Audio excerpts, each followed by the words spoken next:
Salut les petits potes, c'est Chloé et aujourd'hui on va parler du Teal and Orange. Teal and Orange est le look que nous les étalonneurs devons avoir dans notre arsenal. Et c'est logique parce que le teal / turquoise et le orange sont des couleurs opposées dans la roue des couleurs. Les utiliser ensemble permet de créer un fort contraste de couleurs et captiver le spectateur. Mais quand je débutais en étalonnage, mes Teal and Orange étaient vraiment bof. Pas dégueu j'entends, mais vraiment bof. Je suivais les techniques les plus populaires sur YouTube comme faire le Teal and Orange avec le lift et gamma dans les couleurs primaires ou faire le Teal and Orange avec les courbes. Donc, qu'est-ce qui a changé entre-temps ?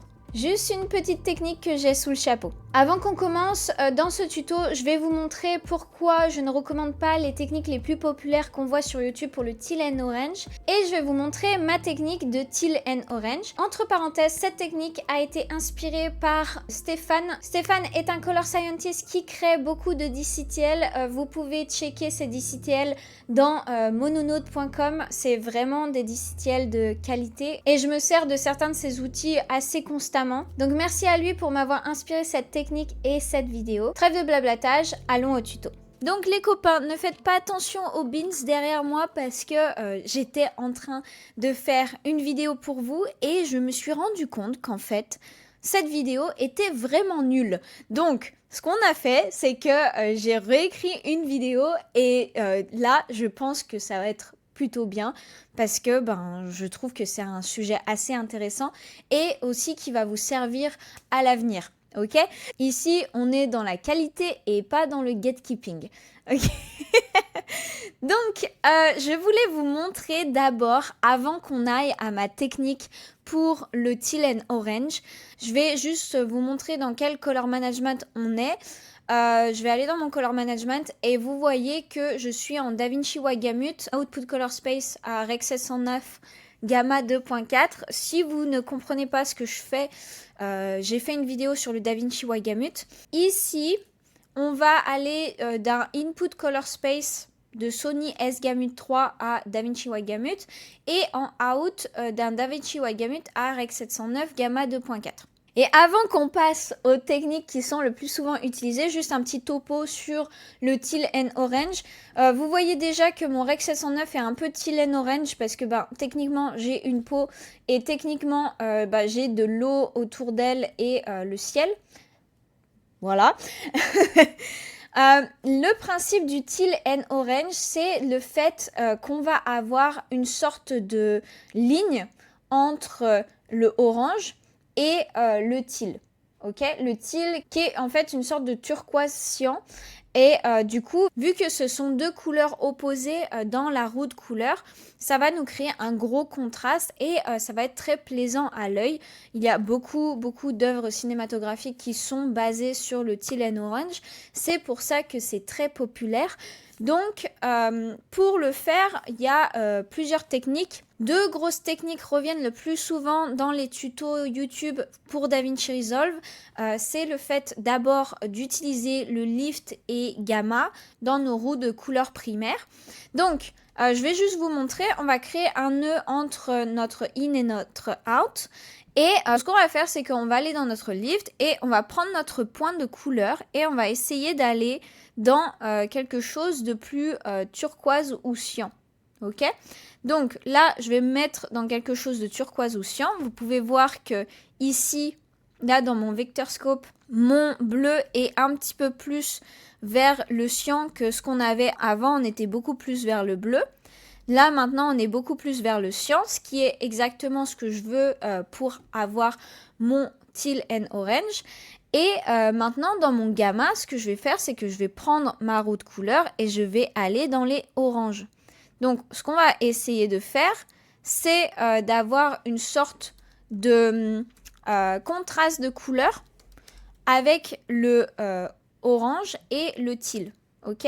Donc là, je vais essayer de rester en fait sur ma ligne de peau qui est techniquement dans le orange. Et je vais essayer de faire une sorte de contraste. Ok ? Donc là, maintenant que mon contraste est fait, donc ça c'était avant, c'est le Rec 709 et ça c'est le lift et le gamma. Ce que je vais peut-être faire, c'est que je vais aller après mon lift et gamma et je vais juste mettre un petit peu plus de saturation parce que c'est vrai qu'on a un meilleur contraste, mais nos couleurs ne popent pas beaucoup. Donc, ce qu'on va faire, c'est qu'on va saturer l'image à quelque chose d'environ 66 pour avoir quelque chose de décent comme ceci. Ok? Donc maintenant que c'est fait, on va garder l'image pour comparer ensuite les autres techniques. Maintenant, la deuxième technique, c'est de faire le teal and orange avec vos courbes. Donc, on va créer un nœud avant, on va l'appeler courbe, ici. Et ce qu'on va faire, c'est qu'on va aller dans nos courbes de couleurs, ici, et on va désélectionner le lien entre les chaînes de rouge, de vert et de bleu. Et ce qu'on va faire, c'est qu'on va créer un point dans notre courbe. Si vous voulez le fixer sur la fonction linéaire, il faut juste presser Option et ensuite vous pouvez slider comme ceci. Donc ce que je vais faire, c'est que je vais enlever un peu de rouge de mes ombres pour avoir quelque chose de plus cyan. Ce que je vais faire ensuite, c'est que je vais ajouter un tout petit peu plus de rouge dans mes hautes lumières parce que ce qu'on veut avoir, c'est une sorte de ligne entre mon orange et mon cyan. Ensuite, ce qu'on va faire, c'est qu'on va créer un point pour le vert et on va enlever un petit peu de vert des ombres. On va ajouter un petit peu de vert dans les hautes lumières parce que du coup, ça sera un petit peu plus chaud. On va créer un point pour le bleu et on va ajouter du bleu dans les ombres. Et on va enlever du bleu dans les hautes lumières.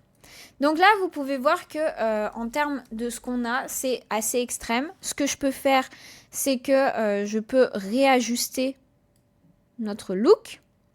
Maintenant, j'ai une sorte de strip et je vais faire la même chose que j'ai fait pour le lift et gamma. Je vais créer un nœud après et je vais l'appeler saturation pour qu'on voit un petit peu plus ce qui se passe dans l'image. Ok? Donc là, saturation. Je vais juste saturer un tout petit peu plus. Voilà. Et c'est notre teal and orange. Donc là, je vais juste garder un style pour qu'après, on compare tout. Donc maintenant, ce qu'on va faire, c'est qu'on va faire la technique qui vraiment m'a débloqué tous mes orange and teal parce que c'est vrai que je galérais un petit peu avec mes orange and teal. Je comprenais pas pourquoi mes teal and orange étaient tout le temps un petit peu bof, ne faisait pas vraiment cinéma hollywoodien comme je pouvais le voir dans les films. Et c'est normal parce que avec les techniques de lift gamma ou la technique des courbes, on prend l'étalonnage comme un étalonnage digital.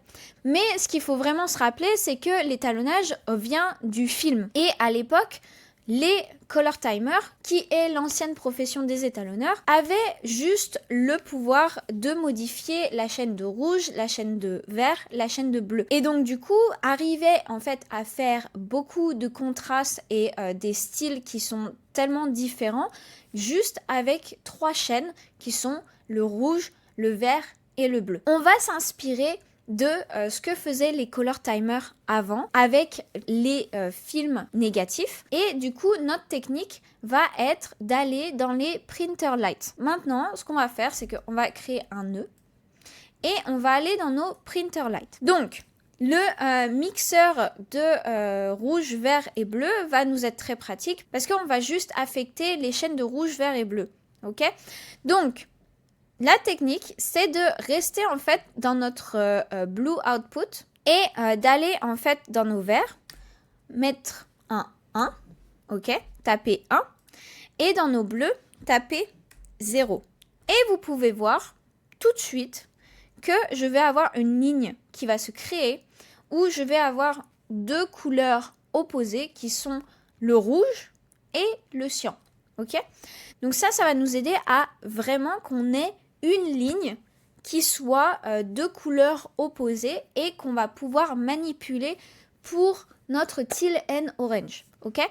Donc, ici, vu que c'est un petit peu intense, ce qu'on peut faire, c'est qu'on peut aller dans notre Node Key et réduire l'opacité à quelque chose de 60%, je pense.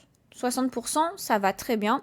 Et ce qu'on peut faire aussi, c'est que comme là, on est vachement rouge, on peut aller dans notre hue, qui est la couleur, et on peut avoir une hue qui est un tout petit peu plus jaune, vers 48. Ok? Donc, maintenant qu'on a ça, ce qui est très cool, c'est qu'on va pouvoir affecter notre saturation et avoir une logique de couleur qui va rester dans quelque chose de très linéaire en termes de couleurs opposées. Je vais créer un nœud après mon RGB Mixer. Ça va être mon nœud de saturation. On va saturer l'image pour voir ce qui se passe. Ok, donc les autres étaient à 66 environ. Et vous voyez que j'ai quand même quelque chose de très naturel qui sort de l'image. Bien sûr, si l'image pouvait être un tout petit peu plus chaude, ça serait peut-être mieux parce que là, sa peau est un petit peu trop rouge. Donc, ce qu'on peut faire, c'est que on peut créer un nœud après notre saturation. Et du coup, je vais aller dans mes roues HDR. Je vais essayer en fait de faire que mes peaux soient un petit peu plus naturelles dans mon global. Et je vais juste avoir un tout petit peu plus de orange dans mes peaux. J'essaye de doser. Mais vous pouvez remarquer que n'importe où je vais en fait avec le global, ça, enfin pour moi c'est beau quoi. Donc du coup je peux avoir quelque chose de très classique en orange gentil comme ceci. Vous voyez? Mais par exemple, si jamais je veux en fait un étalonnage qui soit beaucoup plus magenta, par exemple vous voulez faire un étalonnage où ça recrée une sorte de soleil tôt le matin, bah vous pouvez vraiment sympa à l'image. Ce qu'on va faire, c'est qu'on va rester dans quelque chose de classique, comme ceci, et je pense qu'on peut comparer toutes les versions. Voyons ce qu'on a ici. Ok, donc par exemple, si on compare en fait les différentes techniques, là on va avoir notre lift et gamma où on était assez satisfait de ce qui se passait. Mais si par exemple je compare avec ma technique de printer light, de RGB mixer, je trouve que le RGB mixer est beaucoup plus naturel que notre lift gamma. Quand je regarde ce qu'on avait fait avec les courbes, bien sûr, je peux doser et enlever un petit peu plus d'effets. Mais vous voyez que le résultat des courbes n'est pas aussi naturel que le résultat qu'on a avec Printer Light. Et je trouve que la technique de Printer Light est la technique la plus satisfaisante à l'image et la plus facile à manipuler parce que dès que vous avez en fait votre ligne, vous pouvez la bouger partout. Votre étalonnage va toujours respecter une sorte de modèle de couleur opposée et donc du coup avoir quelque chose qui est plaisant à l'image. Et bien sûr après vous pouvez faire votre étalonnage. Par exemple en balance, ce que je peux faire c'est que je peux aller sur la peau et je peux juste avoir quelque chose de un petit peu plus orangé. Donc il y a vraiment beaucoup de possibilités. Ce qui est bien, c'est que de base, vous avez une ligne et ça ne bouge pas. Et si vous voulez bouger en fait la couleur globale, ça va toujours garder cette caractéristique, ce qui est super plaisant à l'image. Donc j'espère que ça vous a aidé, j'espère que vous avez appris plus de choses grâce à ce tutoriel et je vous retrouve très vite pour une nouvelle vidéo. Abonnez-vous, c'est super cool. À très vite!